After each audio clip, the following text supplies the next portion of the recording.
If you told me 5 years ago that I'd build a multi-million-dollar tech company out of a borrowed laptop and a half-eaten protein bar, I would have laughed in your face. Not because I didn't think I could do it, but because back then, I still believed my family would be proud of me, that they'd support me, that they'd see me. My name's Aaron. I'm 23 now, but this all started when I was 19, 2 days before my final exams, when my dad came into my room without knocking and dropped a bombshell that would change everything. Not just how I saw him, but how I saw myself. To backtrack a little, I was the quiet kid growing up. Not shy, just focused. I liked building stuff. Machines, programs, games. I was that weird kid who dismantled our toaster just to see how it worked, and then actually fixed it better. I didn't throw tantrums. I didn't party. I didn't ask for much. My younger brother Tyler, on the other hand, was a force of nature. Loud, charming, constantly demanding attention like it owed him money. He played every sport for exactly 2 weeks before quitting, wrecked 2 of our cars before turning 17, and still somehow got praised for being energetic. I was too serious. He was finding himself. Classic golden child versus the reliable one. Our dad, Jim, leaned hard into that dynamic. Tyler could do no wrong, and I was expected to handle everything on my own. If I ever brought up the unfairness of it, Dad would wave it off with a laugh. "You're the smart one, Aaron. He needs more help." That was the excuse for everything. When I got into a top university on partial scholarship, I had to pick up part-time jobs to pay off the rest. Tyler got a brand new car for his high school graduation, even though he barely passed and had 0 plans after. "It's motivational," Dad said. "Maybe it'll keep him out of trouble." By my final year, I had scraped together enough savings and birthday money to buy myself a secondhand laptop. It wasn't fancy, but it got the job done. That laptop was my lifeline.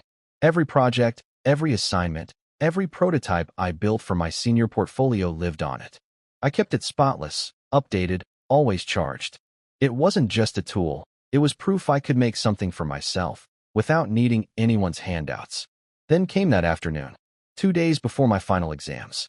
I was editing my capstone presentation, headphones in, when the door swung open. No knock. Just Dad, arms crossed, standing in my doorway like he owned the air. "Hey, Aaron," he said casually. "Just a heads up, we sold your laptop this morning." I stared at him. I thought he was joking. I actually laughed. "What?" "Tyler's birthday's next week. He's been wanting a gaming setup. Figured he deserves it. You know, to relax and unwind a little." My brain froze. I felt my heart start pounding in my ears. "You sold my laptop? My school laptop? The one with all my files?" Dad shrugged, like I'd asked if he wanted a sandwich. "Yeah, you've got your exams coming up, right? I figured you'd back stuff up somewhere." I hadn't. I'd been working around the clock, barely sleeping. There wasn't time to do a proper backup, and even if I had, I didn't have extra storage lying around. That laptop was everything. "How am I supposed to finish my finals?" I asked, my voice cracking before I could stop it. "You're resourceful," Dad said simply, already walking away. "Figure it out." He didn't even look at me, just left me standing there, the walls of my room closing in like they were laughing too. I went downstairs. Tyler was in the living room, grinning like a 5-year-old with a sugar high. He was setting up a massive curved monitor, a brand new tower humming next to it, RGB lights flashing like a rave.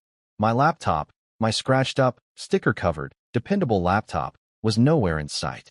"You like it?" he asked, not even looking at me. Dad said I needed something stress-free after all that drama with Kayla. His ex. They'd dated for 3 months, broken up because she found someone with an actual job, and Tyler had moped around the house for a week like he'd been widowed. "I needed that laptop," I said quietly. He rolled his eyes. "Dude, it was old. You're lucky someone even paid for it." That night, I didn't sleep. I stared at the ceiling, stomach tight, trying to figure out what I was going to do. Professors weren't going to care that my family gutted my future because my brother needed to blow off steam in Valorant. There was no money to replace the laptop. No sympathy. No backup plan. But there was one thing I had, an offer. A weird one, from a niche tech training program in Nevada I'd applied to on a whim 6 months earlier. It wasn't college accredited, and it didn't pay, but they accepted a few people each year who showed promise, gave them hands-on experience, and connected them to real-world startups. The kind of thing you only do if you have no other options or a death wish. That night, I opened my closet, packed one backpack. Just clothes, some notes, my old phone charger, and left a note on my desk. Not for them. For me. You're resourceful. Figure it out. I was gone before sunrise. For 4 years, I didn't speak to them. Not because I was angry, not just because I was angry, but because I needed distance. Space to rebuild. To stop hearing their voices in my head every time I second-guessed myself.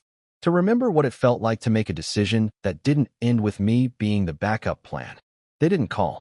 Didn't ask where I'd gone. Maybe they assumed I'd come crawling back once I realized how cold the world was without their roof over my head. Instead, I found something better than a roof. I found my people. But I'll get to that. Because 4 years later, just when I thought I'd finally put them in the rear view, I got an email from Dad. Subject line, "Hey buddy, need a favor?" And the second I opened it, everything came rushing back. The dismissal, the shrug, the smirk on Tyler's face as he booted up his gaming rig with my dreams still loaded on the hard drive. I clicked the email, and when I saw what he was asking for, my hands clenched so tight, I nearly cracked the mouse. That was the moment I knew it was time. Not to reconnect, not to forgive, but to respond. And this time, they'd hear me loud and clear. But not in words. Not at first. Because what I sent back was louder than anything I could have said. And that's when everything really began to unravel. "Hey buddy, need a favor?" The subject line was so casual it felt like a slap. Like someone showing up after 4 years of silence with a smile and a hand outstretched. Not to shake yours, but to take something from it. I finally clicked. The message was short. Barely 2 paragraphs. No greeting. No real update. No mention of where I'd gone or what I'd done since disappearing without a trace. Just Dad's typical bluntness, dressed up as a friendly request. "Hey Aaron, hope you're doing great. I've been meaning to reach out for a while now. Tyler's getting engaged next month. Yep, big news. We're throwing a party for him and Chelsea at the Lakeside Event Hall. Nothing crazy, but it's going to be a big night for the family, and we'd love to have your support. Everyone's chipping in. Think you could help out with some of the expenses? Let me know. Anything helps. Proud of you, son." I read it again. Everyone's chipping in. Everyone. I hadn't heard from a single family member in 4 years. Not when I dropped out of school. Not when I took a Greyhound across the country with $180 in my bank account and no plan other than figure it out. Not even when I got featured on a regional podcast for winning a citywide developer hackathon, the first real spark that led to my startup. But now, suddenly, I was family again. Because Tyler was getting married? I didn't reply. Not yet. I sat back in my chair, closed the email, and opened a browser tab. I searched their hometown.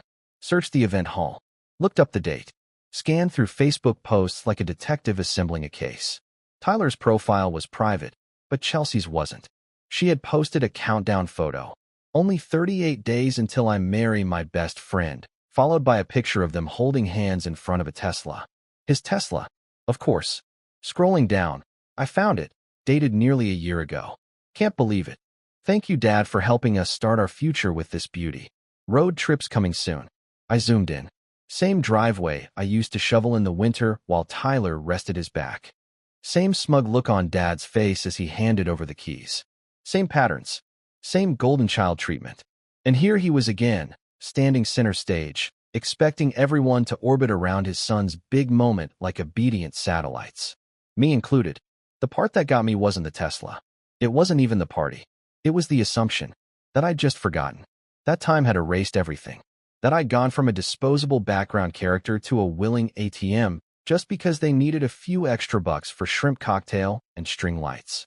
I didn't respond, but the memories started flooding back faster than I could stop them. That final year of school, after I left home, was brutal. I couch surfed with a classmate for a few weeks. Ate cup noodles so often I started dreaming in sodium. I worked weekends repairing cracked phone screens at a kiosk in the mall just to afford a new secondhand laptop. I wasn't resourceful. I was desperate. But desperation builds something. Pressure, sure, but also clarity. And clarity, once it settles in, doesn't fade. Not when it's forged in the fires of betrayal. One night, I caved and called home. This was maybe 3 months after I'd left. I was sleep-deprived, overworked, 1 coffee away from a breakdown. I didn't even know why I was calling. Maybe I just wanted to hear someone tell me they missed me, that I mattered. Dad picked up. "Oh, hey, not Aaron. Not where are you? Not are you okay? Just oh, hey." I asked if he had a few minutes. He said he was driving to a basketball game with Tyler. Can you make it quick? I told him I was struggling, that I was trying to finish my capstone on an older machine, that I was building a prototype, but the processor was too weak and the laptop kept crashing. I didn't ask for money, just if he had any old parts lying around. He used to build computers when we were younger. Our garage was full of outdated tech, wires tangled in boxes like forgotten spaghetti. There was a pause. Then, I'll check. He never did. A week later, I saw a photo on Facebook. Tyler, sitting in a new gaming chair. Triple monitor setup. LED lights under the desk like some spaceship control panel. The caption? Dad upgraded the rig. Can't wait to stream from here. I remember sitting in the dark, staring at the screen, feeling something in my chest break. Not snap, just quietly give up, like a string under too much tension. I realized then I was never going to be seen. Not in that house. Not by him. That was the moment I truly left. Not just physically, emotionally, mentally. I stopped hoping. Back in the present, I scrolled through Chelsea's profile again and saw something new. A post from just a few hours earlier. They'd mailed out the invitations. Apparently, they were going all out. Custom calligraphy, gold foil lettering, a destination wedding planned for the fall. I wasn't invited. Of course. Just chipping in. A ghost with a checkbook. That's when the final flashback hit. The real breaking point. It wasn't the laptop. It wasn't even the call. It was the voicemail. Months later, long after I stopped reaching out. I was already deep into the Nevada program at that point. Working late nights, living in a shared basement suite with 2 other developers, barely sleeping but feeling, for the first time, like I was building something of my own. One night, I came home to find my old prepaid phone blinking with a voicemail. I hit play. It was Dad. Hey, just wanted to let you know Tyler's being considered for that new esports team. I think the laptop really helped. Good call selling it. He's really thriving. You should be proud. Anyway, just checking in. I sat on the edge of the bed, holding that phone like it might explode. You should be proud. He didn't even realize what he was saying. He sold my future, handed it to my brother, and now expected me to be proud. That night, I threw the phone out the window. Didn't even look to see where it landed. I've never told anyone that. Until now. So when the email landed 4 years later, asking for help with Tyler's engagement party, it wasn't just a favor. It was a trigger, a test, to see if I still remembered what it felt like to be invisible. But I wasn't invisible anymore. Not even close. That week, our company had been featured in a glossy tech magazine under the Startups to Watch section. We were still small, sure, but growing. Profitable. I had investors asking for meetings, podcasts asking for interviews. And there I was, front page. My name, bold and clear. My company, my story. A photo of me standing in front of our tiny San Francisco office, wearing a hoodie I bought for $8 during a clearance sale. I didn't even hesitate. I printed a copy of the magazine, folded it carefully, tucked it into a padded envelope. No note, no signature, just a single yellow post. It stuck to the front cover. I figured it out. I dropped it in the mail the next morning. And that should have been the end. But it wasn't. Because a week later, my cousin Olivia messaged me out of the blue. And what she told me next made my stomach twist. Because apparently my dad hadn't just asked me to chip in. He'd promised them I would. And the amount wasn't just a few bucks. It was $5,000. He told them I was doing great, that I'd definitely want to help Tyler out. And now, they were planning the party around that money, without asking me first. And that was the final straw. Because this wasn't about pride anymore. It wasn't even about money. It was about control.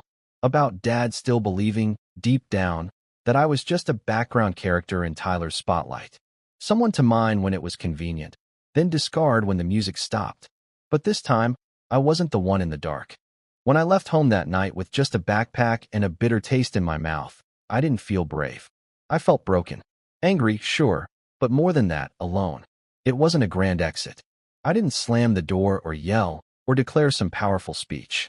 I just slipped out into the cold at 5:14 a.m. while Tyler snored in the next room and Dad's old coffee maker hissed in the kitchen like it always did. I walked to the train station. No Uber. No cab. Just footsteps and frostbite. Every part of me wanted to believe I'd made a mistake. That I'd come back home in a few hours, tail between my legs, and we'd laugh about it over toast. But I didn't go back. And they didn't call. I arrived in Nevada 3 days later, bleary-eyed and stiff from a cramped bus seat next to a guy who insisted I try beef jerky from his backpack. The program was already halfway through its first module, and I was the last to arrive. No welcome party. Just a key, a paper packet, and a map to the shared living quarters in a converted church basement.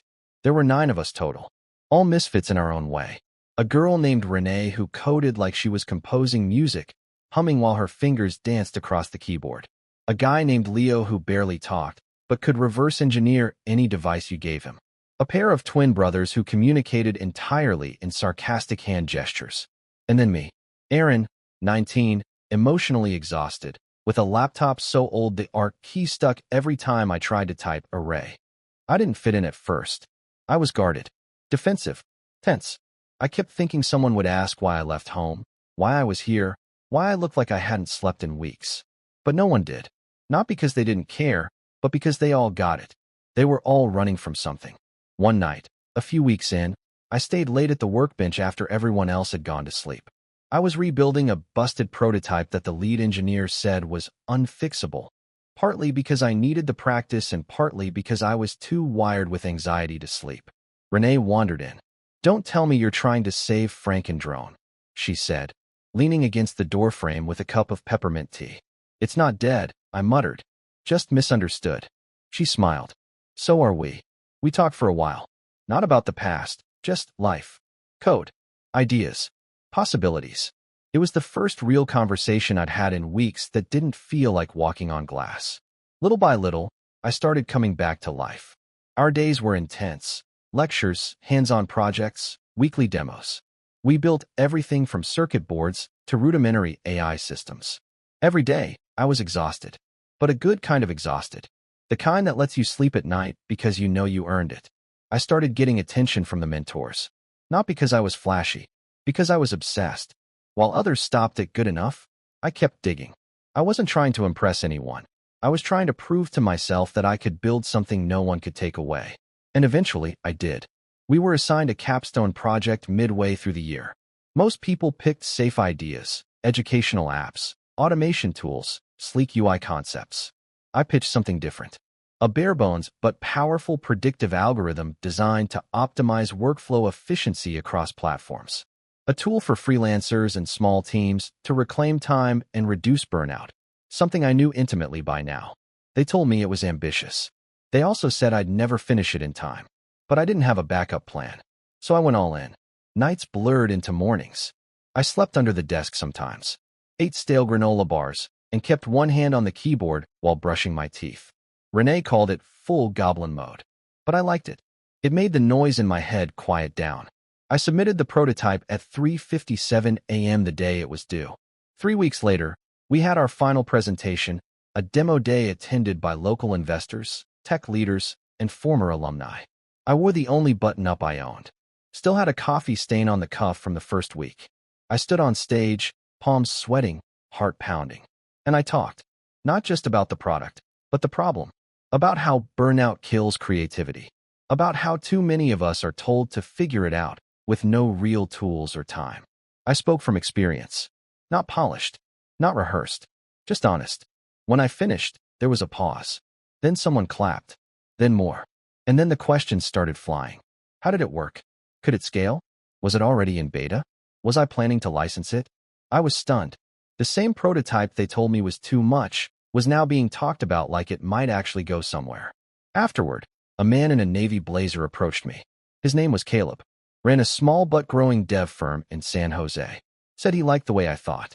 Asked if I wanted to talk about spinning the tool into a proper startup. I nodded. That was all I could manage. We met for coffee the next morning. He brought a notepad and a contract. I brought nothing but my backpack and the same laptop with the broken ARC key. He offered me an accelerator spot. I moved into a shared co-working space 3 weeks later. And just like that, without fanfare or applause, I started to rise. The early months were chaos. I worked out of a converted garage, slept on a cot in the corner, and showered at the community center down the block. I lived on peanut butter sandwiches and YouTube tutorials. My codebase was a mess. My UI design looked like it belonged in 2008. But I kept going. I hired Leo when I finally got seed funding. Renee joined 6 months later. We called the company Backline. a nod to the support musicians rely on to hold everything together behind the scenes. Fitting. We weren't flashy. We were reliable. And people noticed. We hit profitability in our second year. By year 3, we were featured in Tech Orbit Weekly. I was asked to speak on a panel about burnout culture and sustainable growth.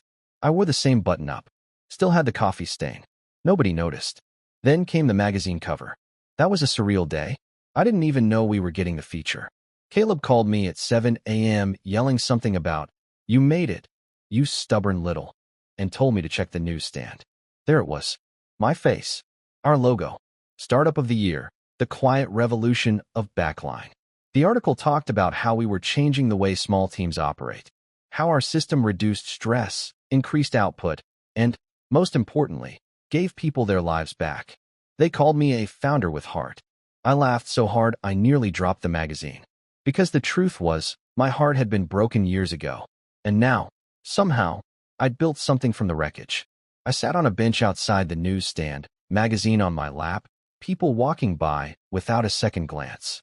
And all I could think about was that morning 4 years ago, when I left everything behind with nothing but a backpack, a dream, and a heart full of quiet rage. That was the moment I decided to send it. The magazine. The post-it. I didn't want to fight. I didn't want an apology. I just wanted them to feel what I felt for years. Speechless. Silenced. Forgotten. And maybe, just maybe, a little ashamed. But as satisfying as that was, it wasn't the end. Because while I had moved on, they hadn't. And when word got out about the cover, when distant relatives started crawling out of the woodwork with wide smiles and fake warmth, when Tyler suddenly started following me on LinkedIn, that's when the real chaos began. Because apparently, my dad hadn't taken the magazine message as a quiet middle finger. He took it as an invitation. It started with a phone call from an unknown number. I almost didn't pick up. I'd learned the hard way that unknown usually meant either a recruiter who hadn't read my profile or someone asking if I had a moment to talk about your internet service. But something made me answer. Hello. Silence for half a second. Then, Aaron. I froze. I knew that voice. I hadn't heard it in 4 years, but it was unmistakable, deep, casual, like it was permanently leaning back in a chair. My father's voice. I didn't say anything. I just waited. Hey, it's me. Your dad. He said it like I might have confused him with someone else. Wow. I wasn't sure this number still worked. It didn't. Not really. It was one of my old burner numbers tied to a shared line I'd forwarded for business reasons. The fact that he got it meant he'd been looking for it. I saw the magazine, he continued, when I didn't speak. Pretty amazing stuff. Startup of the Year? That's huge. I showed it to a couple of people at the office. Everyone's proud of you. I finally said, you don't know anyone at your office reads Tech Orbit. He laughed, awkwardly. Well, yeah. No, I meant the folks in town. You know, church friends. People at the gym. Everyone's talking. I could feel my jaw tightening. He hadn't reached out when I was sleeping on a cot in a converted storage unit. But now that I had press coverage and maybe a little money in the bank, I was suddenly newsworthy. Anyway, he went on, I was thinking maybe we could reconnect. Water under the bridge and all that. Tyler's wedding is coming up in a few months, and I know things have been rocky, but I figured now that you're doing well, maybe you'd want to help out. Could be a chance to show your face again. There it was. The pitch. The real reason for the call. I almost laughed. Show my face. Like I was a family asset they were dusting off to put in a display case. Help out, I repeated. With what? Well, Tyler and Chelsea were thinking of making the engagement party more of a weekend thing. Rent out a vineyard, bring in catering. Real classy, you know? The family's contributing, but we're a little tight, so if you could. I hung up. Just like that. Didn't say a word. Didn't give him the satisfaction of hearing my voice. I stared at the screen for a long time afterward, heart racing, not out of anger, but something colder, cleaner. I wasn't 19 anymore. I didn't need to argue. I had something far more powerful than rage now. Leverage. And I was going to use it. Not for some childish outburst or a quick gotcha. No, this was going to be strategic. Surgical. Because if there's one thing I learned building a company from scratch, it's this. Success isn't just the best revenge. It's the best weapon. That night, I pulled up everything I could find about Tyler's engagement. Chelsea's social media was a goldmine. She posted updates like she was running a PR campaign, venue tours, dress fittings, themed mood boards, countdowns. Apparently, they'd settled on an actual vineyard for the weekend event, complete with guest cabins, floral arches, a custom hashtag, and some minor TikTok sponsorship deal from a friend of hers who ran a bridal page. It was a lot, and expensive. From what I gathered, they were banking on the family chipping in to make it happen, which meant one thing. They'd already made promises they couldn't keep, and that was opportunity. I called Renee. "Tell me you're not inviting me to some weird coder retreat again," she said as she picked up. "I have a better offer," I replied. "You want to help me destroy a wedding?" There was a pause. Then, "God, I've missed you." Over the next 2 weeks, we got to work. The plan wasn't about sabotage in the cartoon sense. No pulled plugs or crashed cakes. That's messy, emotional, predictable. No, I wanted precision. Something that wouldn't just ruin a party. I wanted to ruin their narrative. See, for years, I'd been written out of the family story. The silent older brother. The one who left. The one who abandoned them while golden boy Tyler grew into the man of the house. But that narrative only worked as long as I stayed quiet. Now, I had a platform. I had a voice. And I had receipts. I started by reaching out to my cousin Olivia. She was the only one from the old days who ever reached out after I left. We hadn't talked in over a year, but when I called, she picked up like we were still teenagers sneaking soda into movie theaters. "Holy crap," she said. "I didn't think you even used phones anymore." "I need your help," I said, "and I need you to keep it quiet." I told her everything. Not just the plan, yet, but the truth. About the laptop. About leaving. About the voicemail Dad left. About the favor he asked me in that email. She listened the whole time. Then she let out a slow breath. "Jesus," she whispered. "You were always the quiet one, but I didn't know it was that bad." "You were a kid," I said. "No one expected you to notice." "I did notice," she said softly. "I just didn't know what to do." We met for coffee the next morning. She filled in the blanks on everything I didn't know. The real state of my family's finances. The behind-the-scenes drama with Tyler's wedding. How Dad had used my name to reassure vendors that the money would come through.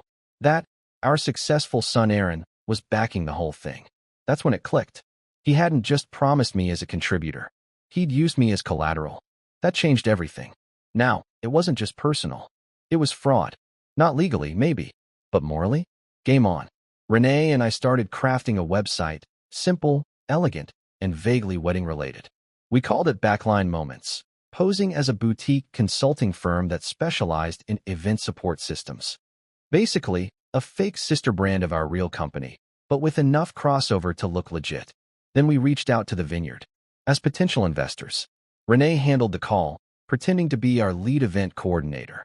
She asked questions about their capacity, vendors, cancellation policies, and most importantly, pending reservations. And just like that, we got what we needed. The booking was under my dad's name. Confirmed, but only partially paid. The full amount was due 30 days before the event.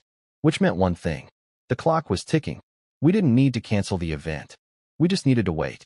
And then, when the deadline passed and the payment didn't come through, we'd step in. With an offer. Not to ruin the party, but to buy it out. Completely. Same date. Same space. Same vendors. Just, not for Tyler. The idea was insane. Petty. Vindictive. And I'd never felt more alive. But I wasn't done. Because the real blow wasn't going to come from taking the venue. It was going to come from the speech I planned to give the night before the engagement party. At a charity gala my company was sponsoring. In their hometown. With media in attendance. And every local name on the guest list. Including some of the same people invited to the wedding. The topic? The cost of invisible labor. What happens when quiet people get loud? I wasn't going to name names. I didn't have to. I was going to tell my story, clean, raw, and clear. Not out of bitterness, but out of truth. The vineyard called my father exactly 30 days before the engagement party. I knew because I timed it. That morning, I sat at my desk in the backline office, sipping black coffee while Renee gave me a subtle thumbs up from across the room. She'd just received the automated notice from the venue confirming that their deadline had passed. No final payment. No contingency plan. The entire weekend event, catering, cabins, floral setup, the vineyard itself, was now back on the market. Within 2 hours, the venue got a new call. From me. Well, technically, from our legal rep. We submitted a formal request to rent out the entire space. Same date, same weekend. Payment in full, up front, along with a generous, early bonus for any vendors willing to stick with us. They signed immediately. Why wouldn't they? We were organized, we had a business front, and we paid on time. And just like that, the rug was gone. The wedding weekend they'd planned for months? Ours now. Renee called it the Corporate Wellness Retreat. A bit theatrical, but the name wasn't important. What mattered was the location, the audience, the timing, and the message. Meanwhile, my cousin Olivia had quietly started planting seeds. A story here, a comment there. Subtle nudges in group chats that Tyler wasn't as financially stable as he claimed. That maybe their family was spreading itself thin. That someone should probably ask Aaron what he thought of all this. But I didn't respond. Not yet. I waited. Because the real play came the night before. The gala. Backline had grown rapidly in the last few months. Enough that we started expanding into mental health and sustainable work models. We partnered with a local nonprofit in our hometown, Quiet Forward, an initiative to help underfunded students access tech tools and mentorship. It felt full circle. And conveniently, the charity gala for that initiative happened to fall the night before Tyler's canceled engagement party. And it just so happened to be in the exact same town. Held at the Civic Arts Center. Same people invited. Same families. Same social circles. All I had to do was show up. They billed me as the keynote speaker. The title, The Invisible Cost of Being the Reliable One. I stepped up to the mic in front of a crowd of maybe 120. Familiar faces filled the room. Old neighbors, teachers, even some of Dad's old colleagues. Tyler and Chelsea weren't there, but I didn't expect them to be. Dad was. Sat in the back, flanked by two men I didn't recognize. He looked like he hadn't slept. Good. I took a breath. And I spoke.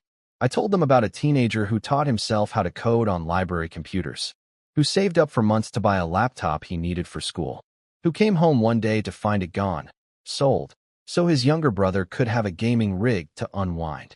I didn't name names, but I saw the room shift. Eyes widened. Necks turned. Some gasps, some exchanged looks. I told them about leaving home, about sleeping on couches, about working late into the night on machines held together with tape and borrowed parts, about being told to figure it out and doing just that, while no one bothered to ask if he'd even made it out alive. I paused. Then I held up a copy of the Tech Orbit magazine, the same one I'd mailed to Dad. I figured it out, I said simply. The applause wasn't thunderous. It was thoughtful, slow, genuine. Afterward, people came up to shake my hand, to say they'd never heard me speak before, to tell me they had kids who'd gone through the same thing, that they were sorry. Dad didn't come up. He walked out halfway through the reception, which was fine, because the next morning, he woke up to chaos. Apparently, Chelsea and her family had shown up at the vineyard that morning for an early rehearsal. Chelsea in full bridal mood, her parents carrying garment bags, some of the bridesmaids already sipping mimosas, only to find a security guard at the entrance asking if they were part of the Backline corporate retreat. They weren't on the list. Chelsea lost it. There was yelling, screaming, phone calls, tears. I wasn't there for it, obviously, but Olivia was, and she sent me a voice note that I've saved to this day.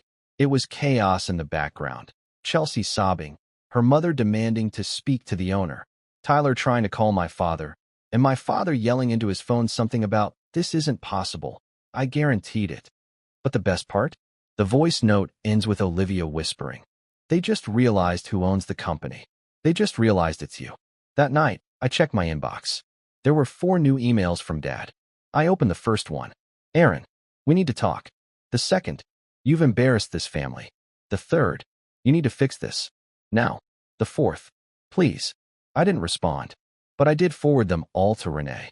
She wrote back 2 words. "We won." I went on with the retreat. We didn't cancel the weekend. We hosted a real event, talks, team building, panels on mental health in the tech space. Chelsea's florist still showed up. She'd taken the bonus and moved all the floral arrangements into our event space. They looked great. I gave one of the bouquets to Olivia. Back home, Tyler tried to spin it, claimed the venue double-booked, that it was a freak error. But people talk. Vendors talk. Guests compare notes. Word spread fast. Everyone knew. Chelsea called off the engagement 2 weeks later. Apparently, she found out Tyler had lied about how much money he actually had, and that her parents had quietly reached out to me about a misunderstanding, only to get silence. Dad's reputation took a hit. In a small town, that kind of embarrassment clings. The man who once bragged about raising an entrepreneur was suddenly the guy who used his son's name to promise money he didn't have. My brother unfollowed me on every platform. I laughed, not because I wanted him to suffer, but because for once, I didn't care what he thought. He was just another background character now. And me? I kept building.